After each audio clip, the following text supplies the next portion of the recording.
Presentato presso la sala stampa del Palasport Nicosia di Agrigento il nuovo allenatore della SEAP Dallicardillo Aragona, Stefano Micoli.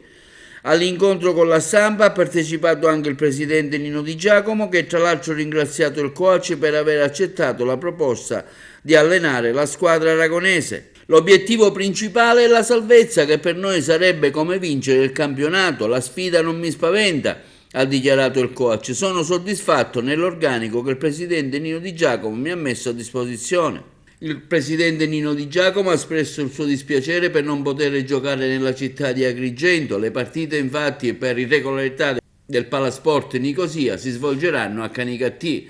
La speranza del presidente Nino Di Giacomo è che presto l'amministrazione comunale di Agrigento possa risolvere il problema dell'attuale struttura non ancora inaugurata e quindi non resa ancora agibile. Poter allenare in Italia, anche in A2, in seconda divisione, è ambizione per molti allenatori. Dopo un anno di inattività, a parte la parentesi di finale di Brescia, dove ho portato la squadra ho allenato la squadra in A1 nel finale, venendo appunto da inattività, come dicevo, allenare in Italia è dà grande valore, quindi ho accettato immediatamente.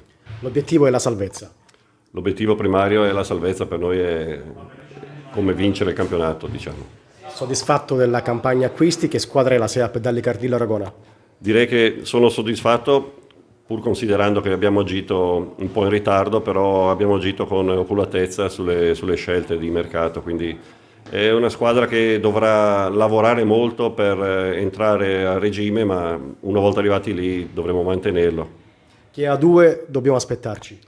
È una 2, diciamo che è un campionato difficile, lungo, e speriamo di non andare nella parte a destra del tabellone e non finire nel girone di retrocessione. Purtroppo per 20 centimetri qua siamo in questo meraviglioso impianto che è un palazzetto dello sport, però in base ai nuovi regolamenti che non hanno concesso deroghe dobbiamo giocare in un altro impianto che è stato scelto, quello di Canicattì. Ci alleneremo qua perché anche là a Canicattì non ci sono spazi di poterci allenare, perché ci sono le squadre locali che ci fanno il calcio a 5, la pallamano, il basket, e quindi non sarà facile, sarà un'annata purtroppo dura sotto tutti i punti di vista. Siamo ottimisti e speranzosi che il sindaco Micichega, assieme all'assessore Giulla e tutta l'amministrazione, riescano in tempi brevi a darci la possibilità di giocare nell'impianto distrettuale che ha le caratteristiche per poter ospitare il nostro campionato. Cosa vi devo dire? Siamo qua fiduciosi per il futuro. Che sapore ha questo ritorno in Serie A2 della SEAP Dallicardillo Aragona?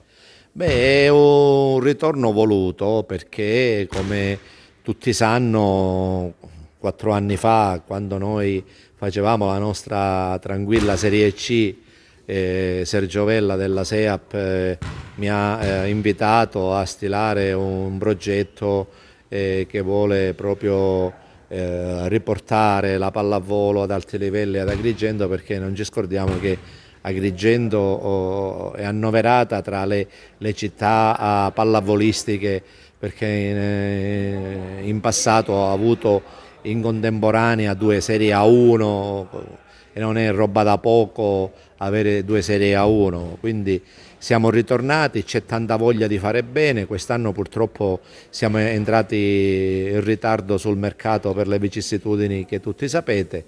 Il nostro obiettivo è salvarci a denti stretti, lottando, ma siamo convinti di riuscirci.